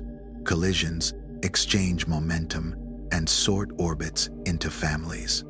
From this patient commerce, embryos emerge, moon-sized at first, then Mars-sized, each with a personal history written in craters and chemistry. Their paths cross, and for a time the inner system is less a clock and more a crowded dance floor. Giant impacts sculpt destinies. Crusts melt, mantles mingle, iron sinks and locks into cores where magnetic fields may later be born. Debris rings flash into being and fade as gravity sweeps them clean. On one world, perhaps, a glancing blow throws off a veil of molten rock that coalesces into a large moon. On another, icy bodies arriving late deliver water and organics in steady tap-taps. A courier service from the cold. All of this unfolds on overlapping tempos. The disk itself thins as the star's wind strengthens and UV light lifts gas into space. The clock is strictest for the giants. If a rocky core does not grow fast enough to inhale gas before the nursery air disperses within a few million years, its chance to become a Saturn or Jupiter passes. Smaller worlds continue their reckonings for far longer, consolidating mass and smoothing orbits over hundreds of millions of years. A late era of frequent impacts, an interval of intense bombardment, fades into occasional visits. The surface settles. Weather, if there is to be weather, takes over as the primary sculptor. Around the giants, smaller disks form circumplanetary halos of gas and dust, where regular moons are assembled by the same rules. Scaled down, the closer lanes form large, round satellites that keep to the equator and share a sense of order. The outer lanes gather smaller members, some captured from beyond, their paths tilted or retrograde, archaeological hints of meetings and borrowings. Not all moons begin at home. Some are adopted after a chance encounter and a loss of energy to tides. Some are captured when a pair approaches and one is kept while the other escapes with the bill. Orbits read their environment the way wood reads the tree rings it came from. When giant planets nudge one another, migrating through the disk like stones settling into a stream, they shift the resonances that shepherd smaller bodies. A narrow gap in an asteroid belt may simply be a place where a giant's rhythm told the pebbles, "Not here." A whole swarm of icy worlds beyond a planet's reach may have been arranged by a slow exchange of angular momentum among the largest members. A choreography hinted at in models that bear names like songs, nice, grand tack. Each is an attempt to rewind the dance and watch it from above until the current arrangement looks less like a mystery and more like the present tense of a long conversation. Atmospheres begin as breath from below and gift from above. Volcanoes exhale water vapor, carbon dioxide, nitrogen, sulfur, compounds. Comets add volatiles. The crust and oceans trade gases as temperatures and mineral tastes allow. Then time and energy edit the text. Light at high energy splits molecules. Some fragments recombine. Some, light and fast, reach the top of the sky and wander off into space. A planet's gravity sets the threshold. A magnetic field sets the shield. A star's mood sets the pace. With a strong field and a shy star, an atmosphere can linger. Without them, a world can dry out and shiver into bareness. None of this is abrupt.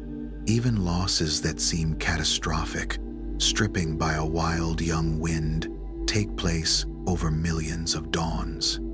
That is the comfort buried in the mechanics.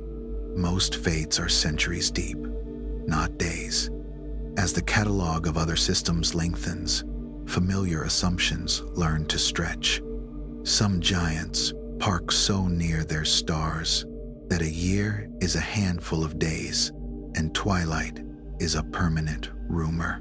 We call them hot Jupiters, migrants that likely formed farther out and drifted inward through tides in the disk.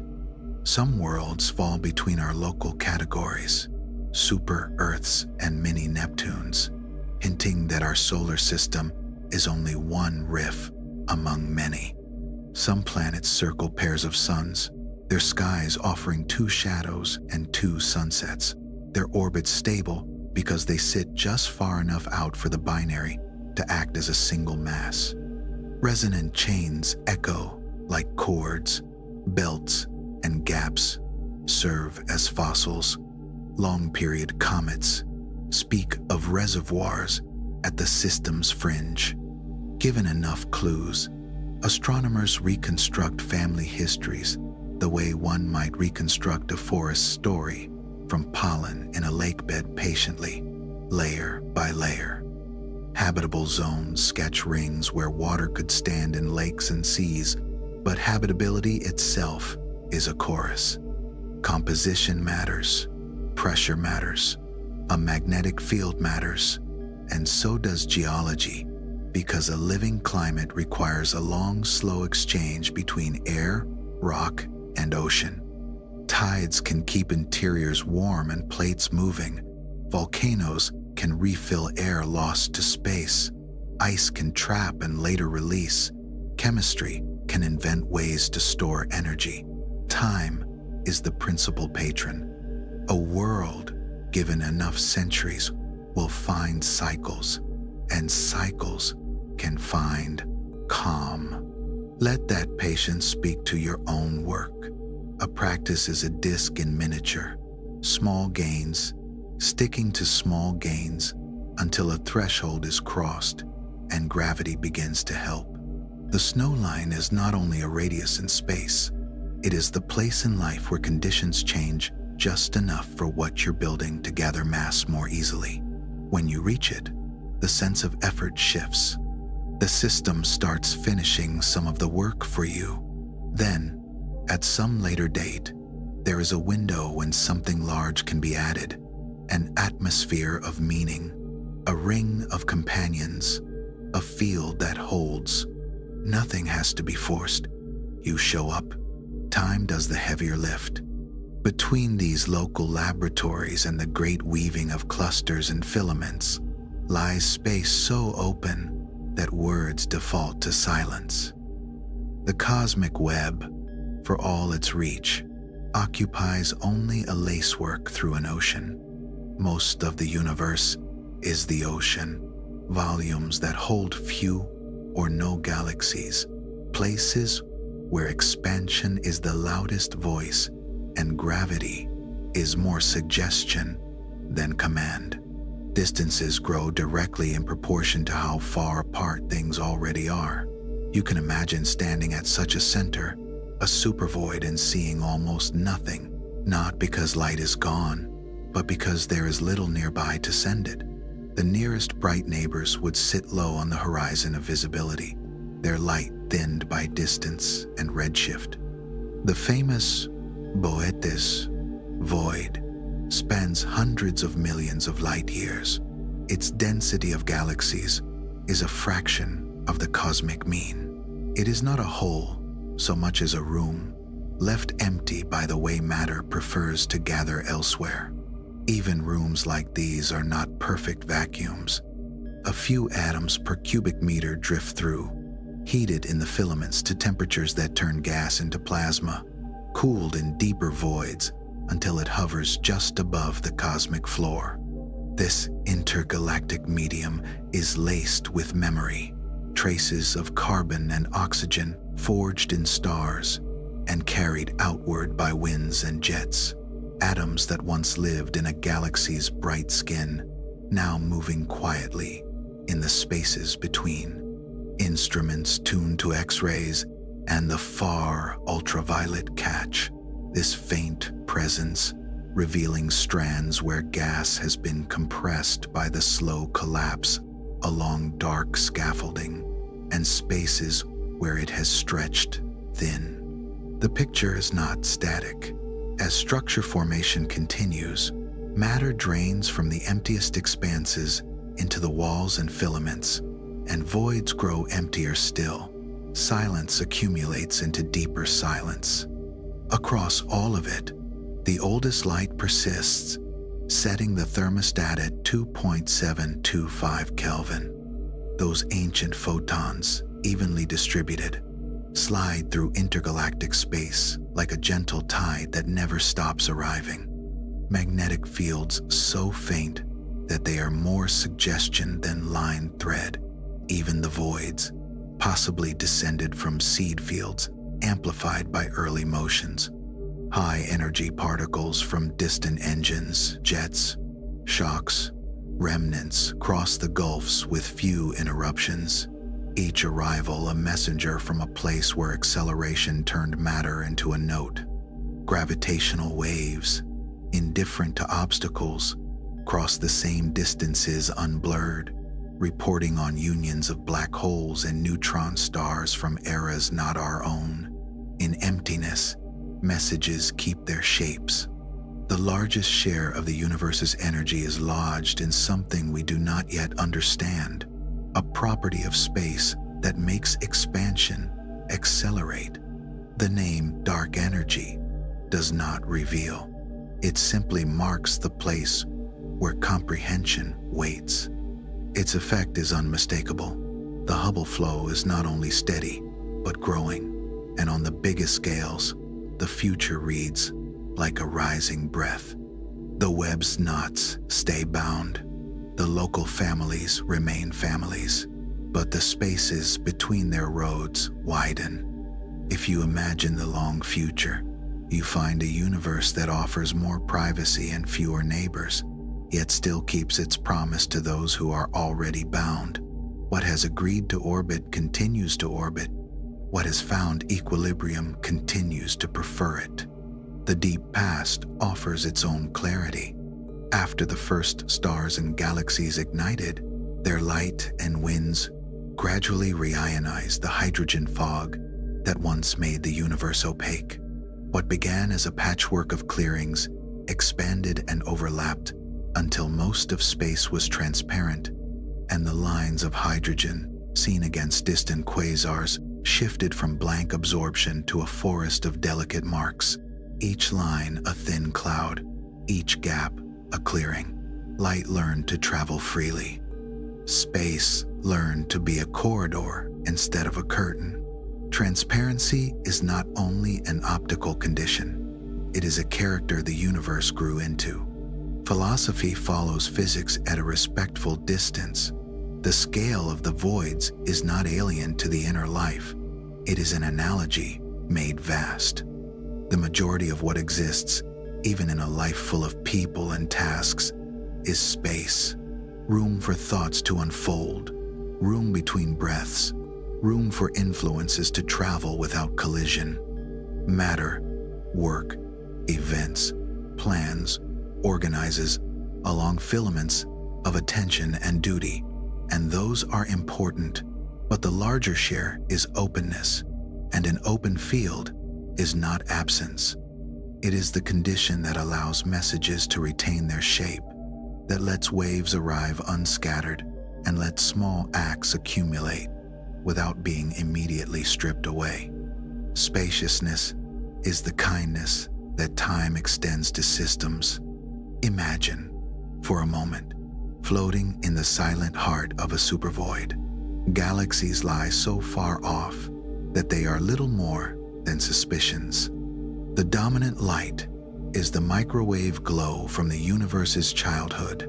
The dominant motion is expansion itself, a soft outward drift you cannot feel but can infer from the way every imagined ruler would lengthen.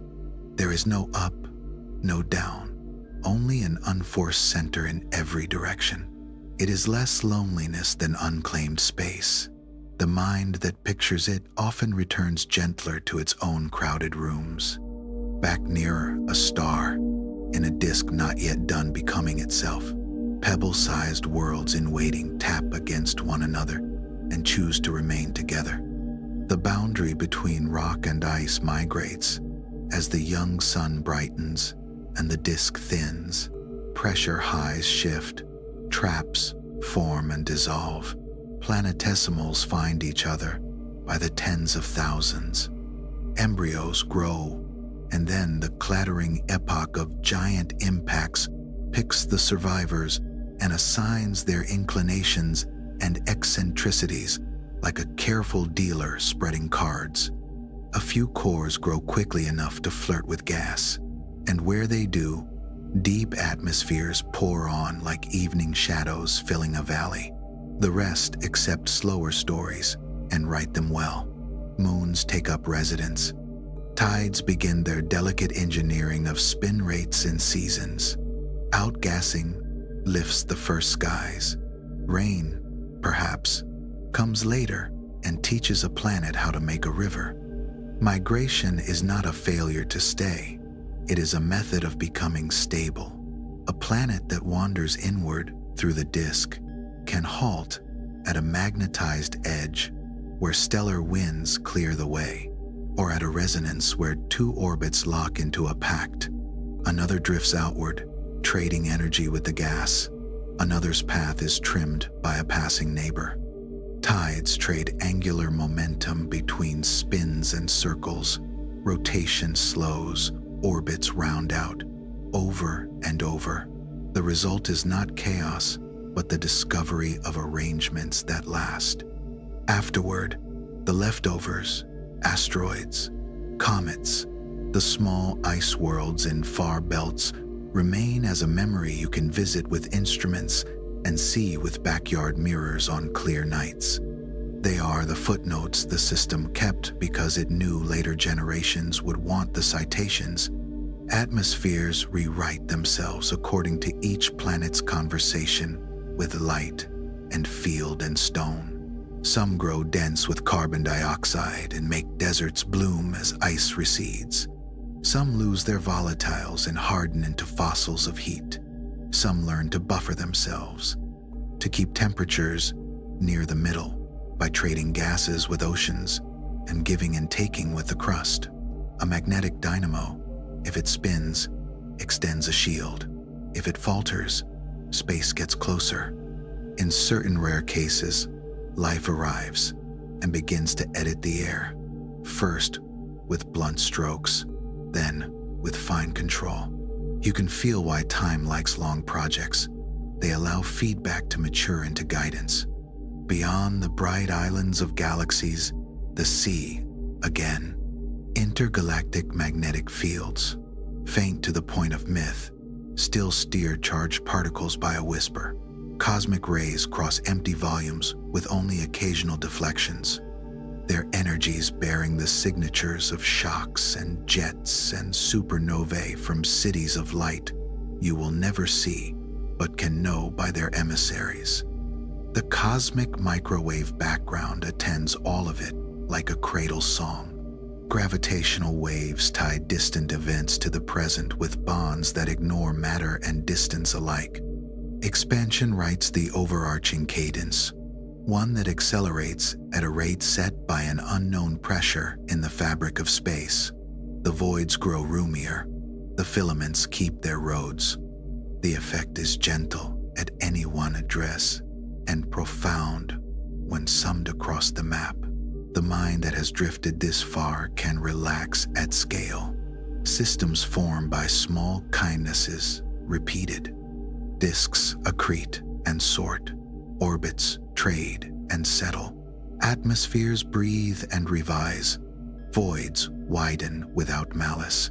Light travels waves report.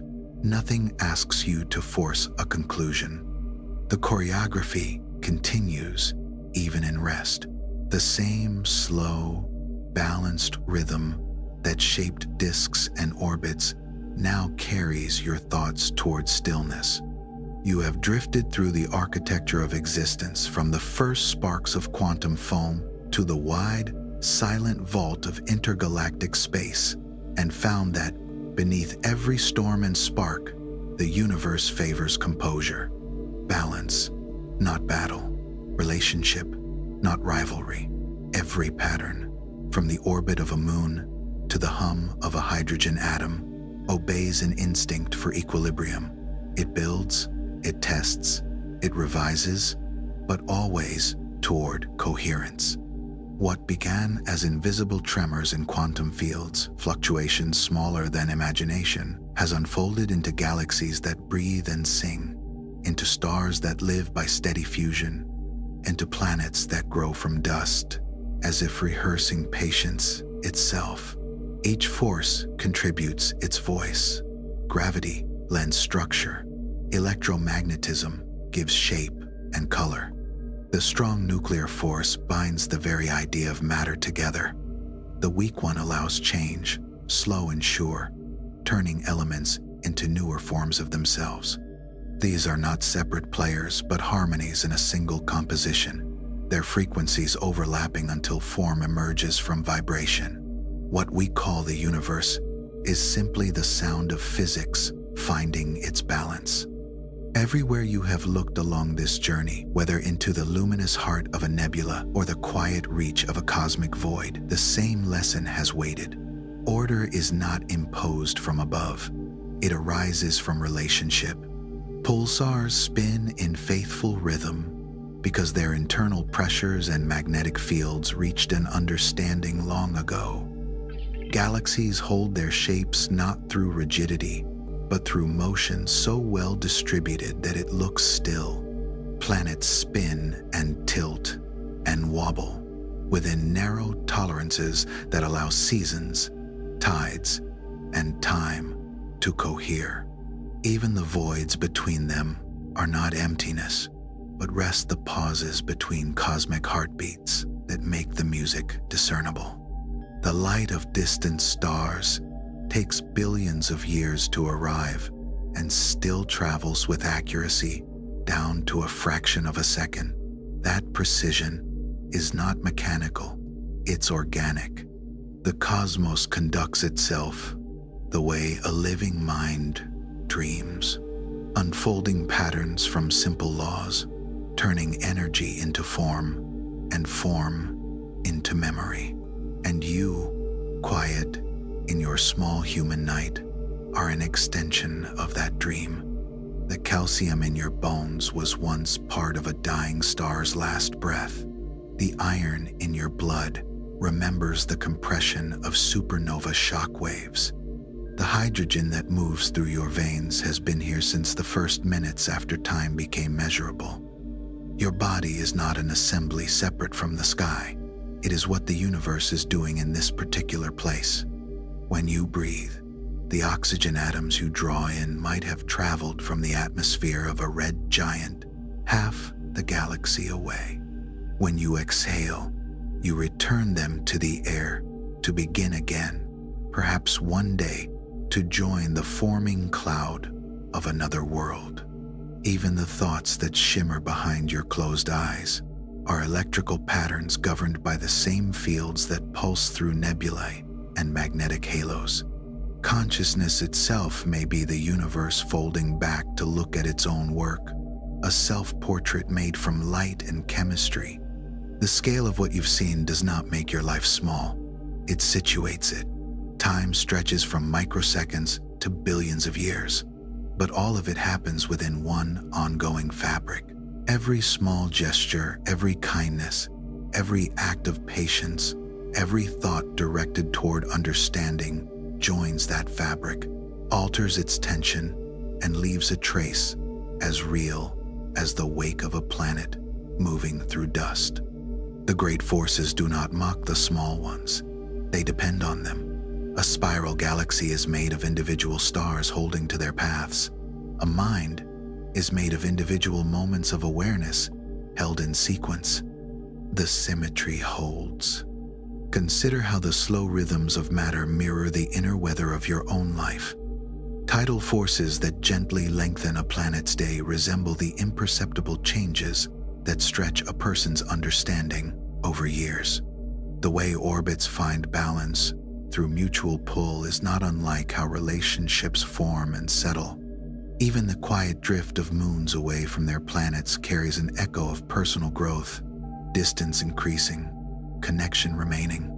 The same patience that holds a solar system together can hold a mind intact through change. And the invisible filaments of dark matter, the web that joins galaxies across millions of light years, find their human reflection in the unseen connections among us. The way attention, compassion, and shared experience create networks stronger than gravity's invisible pull. You cannot see these bonds, but they shape every orbit of your life, guiding motion, preventing collapse, making pattern from possibility. You are linked to everything by threads finer than light itself. The universe expands every second. Space creates more of itself. New distance, new possibility. This is not destruction, it is generosity. The same principle moves through you. Consciousness, too, expands by creating new inner space, new understanding, new empathy, new patience. Growth does not require haste. It happens by becoming more room than before. As the cosmos stretches, so does the reach of your awareness, quietly, naturally, without strain. The faint hum of gravitational waves passing through your body this instant, a real, measurable thing, proves that events billions of light years away have not forgotten you. The universe is connected enough that a merger of black holes at the edge of time sends a ripple through your atoms, and they answer with an infinitesimal shiver. Distance, in this sense, is never disconnection. It is simply a slower conversation. The fabric of space keeps every participant in the dialogue. Even here, on this small world, the same laws cradle you. The strong nuclear force holds your atomic hearts together with unfailing loyalty. Electromagnetism knits molecules into the lacework of living tissue. Gravity, tender and constant, ties you to the Earth, and the Earth to its orbit, and that orbit to the Milky Way's grand rotation. You are nested within patterns that have never failed. Each layer of reality steadies the one above it. Every heartbeat is a gravitational echo, every breath a small act of chemical and cosmic grace. The atoms that compose you will travel on when you are gone. They will break their current partnerships and find new ones. Some will enter soil, some air, some ocean. Perhaps one will become part of a tree's green memory. Perhaps another will ignite again inside a distant star. You are not losing them. You are returning them to circulation. The universe keeps nothing separate, not even endings.